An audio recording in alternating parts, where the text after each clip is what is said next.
নিউটনের বলবিদ্যা থেকে তুমি দেখো কি কি পড়বা। টাইপ আছে মোট হচ্ছে চারটা টাইপ আছে। এই চার টাইপ থেকে তোমার পরীক্ষা একটা টাইপ তোমার পরীক্ষা আসবে।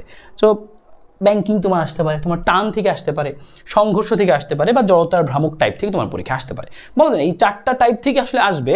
চারটার মধ্যে থেকে এই হচ্ছে আমাদের এই তিনটা টাইপ থেকে বেশি আসবে। তিনটা টাইপ প্রত্যেকটা বোর্ডেই তুমি দেখবো ম্যাক্সিমাম বোর্ডে আসছে। তো তোমার বোর্ডে ভাগে আসলে কোনটা পড়ে যায় বলা যায় না, তবে তোমাদের যতগুলো বোর্ড আছে সব বোর্ডে আমি দেখবা যে সব ধরনের প্রশ্ন পাচ্ছ তুমি আর কি। সো আমি সবগুলোই বলে দিই, তোমার বোর্ডে কোনটা আসবে তুমি সেটা করে নিবা। এবার দেখো ব্যাংকিংয়ের প্রশ্ন তো প্র্যাকটিস করবো। সো কোন অঙ্ক প্র্যাকটিস করবো?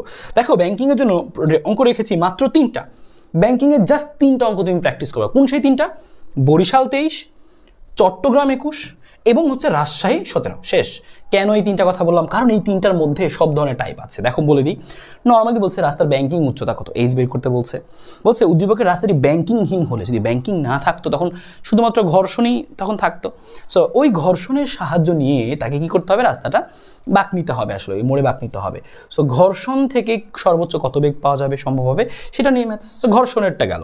আর আরেকটা প্রশ্ন, সেটা হচ্ছে আমার দেখো আরেকটা প্রশ্ন হচ্ছে দেখো এখানে যে রাস্তার প্রকৃত ব্যাংকিং কোণ কত এবং হচ্ছে নিরাপদে বাঁক চালানো সম্ভব কিনা। সো যাই হোক, আমরা চলে যাচ্ছি আমাদের পরের টাইপে। দেখো পরের টাইপটা তোমাকে বল দিই। পরের টাইপ থেকে টান বলতে আমাদের অনেক প্রশ্ন আসে। সেই টান বল থেকে তুমি আসলে এই প্রশ্নগুলো প্র্যাকটিস করে ফেলবা। একটা কম্প্যাক্ট সিকিউ তোমাদের এখানে দিয়ে দিয়েছি। হ্যাঁ, তোমরা হচ্ছে রয়্যাল বইগুলোতে পাবা আসলে। হ্যাঁ, সো দেখো উত্তরগুলো রয়্যাল বইগুলোতে পেয়ে যাবো তুমি। দড়ির উপর টান বের করতে বলছে। কৌণিক ভরবেগ দিয়ে প্রশ্ন আসে গ নম্বরগুলোতে।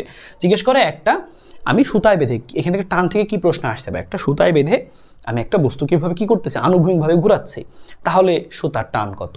যদি বলে উলম্বভাবে ঘুরাচ্ছি, তাহলে তোমাকে জিজ্ঞেস করবে বিভিন্ন বিন্দুতে টান, সর্বোচ্চ বিন্দুতে, সর্বনিম্ন বিন্দুতে টান কত, এভাবে জিজ্ঞেস করবে। যেমন দেখো এখানে যে প্রশ্নগুলো আছে তুমি জাস্ট এই কয়েকটা করলে এখানে 5টা প্রশ্ন আছে, 5টা প্রশ্ন করলে হয়ে যাবে। যেমন এই যে উলম্ব তলে যেগুলো আছে, উলম্ব বরাবর ঘূর্ণায়মান অবস্থায় 30 ডিগ্রি 50 ডিগ্রিতে টান নির্ণয় করো। ঠিক আছে, সো এই ধরনের প্রশ্নগুলো, বা হচ্ছে যদি এটা ছিঁড়ে যায় তাহলে কত দূরে গিয়ে পড়বে, এই টাইপের প্রশ্ন। তার মানে তুমি এখানকার এই যে টানের জন্য এখানে যে 5টা সিঙ্গেল প্রশ্ন দেওয়া আছে, 5টা সৃজনশীল কিন্তু না, 5টা প্রশ্ন মানে 2টা সিকিউ ধরতে পারো তুমি আর কি, করে ফেলবা।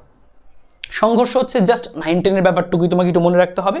সংঘর্ষের মধ্যে খেয়াল করো, সংঘর্ষের মধ্যে আমাদের রয়েছে কি যে হচ্ছে জিজ্ঞেস করবে যে দুইটা গাড়ি যাচ্ছিল, মুখোমুখি সংঘর্ষ হলো, সংঘর্ষটি স্থিতিস্থাপক কিনা। 9-10-এ যে আসতো, সো এখনও কিন্তু মাঝে মাঝে আসে।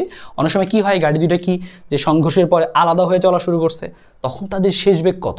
এই যে দুইটা কথা বললাম, এই দুইটা কথা তোমার পরীক্ষা আসবে। জড়তার ভ্রামক থেকে তুমি কি পড়বা? জড়তার ভ্রামক থেকে তোমাকে স্পেশালি পড়তে হবে। দেখো এখানে একটা কম্প্যাক্ট প্রশ্ন দিয়ে দিয়েছি, সব কিছু এখানেই আছে। তোমাকে নর্মালি জিজ্ঞেস করবি কি যে একটা সরু দণ্ড দিয়ে বলবে কি মাঝখানের অক্ষের সাপেক্ষে জড়তার ভ্রামক কত, সাইডের অক্ষের সাপেক্ষে জড়তার ভ্রামক কত, বা এখান থেকে একটু দূরে জড়তার ভ্রামক কত। অথবা এটাকে পেঁচায় যদি আমি একটা বৃত্তাকার তার বানাই, তাহলে তার কেন্দ্রের ভর কেন্দ্রগামী অক্ষের সাপেক্ষে জড়তার ভ্রামক কত, বা সিলিন্ডারের ভর কেন্দ্রগামী অক্ষের সাপেক্ষে জড়তার ভ্রামক কত, বা এটার একটু সাইড দিয়ে একটু সমান্তরালে যদি যায় আর একটা অক্ষ, তার সাপেক্ষে জড়তার ভ্রামক কত। এগুলো জিজ্ঞেস করে জড়তার ভ্রামক থেকে। আরেকটা প্রশ্ন জিজ্ঞেস করে যে এটাকে ঘুরানো সহজ নাকি হচ্ছে এই অক্ষের সাপেক্ষে ঘুরানো সহজ, এভাবে জিজ্ঞেস করবে। তখন জড়তার ভ্রামকই বের করবো, যার জড়তার ভ্রামক কম সেই অক্ষের সাপেক্ষে ঘুরানো সহজ, এভাবে মনে রাখবো। সো এটার জন্য দেখো একটা কম্প্যাক্ট প্রশ্ন দেওয়া আছে, বিভিন্ন অক্ষের সাপেক্ষে জড়তার ভ্রামকগুলো বের করতে বলা হয়েছে। সো এটাই তোমার পরীক্ষায় আসবে। এই প্রশ্নগুলোই তুমি দেখবা বিভিন্ন জায়গায় তুমি হচ্ছে যে ঘুরে ফিরে তুমি পাবা। কোথায় পাবা? যে সিকিউ এর মধ্যে গিয়ে পাবা।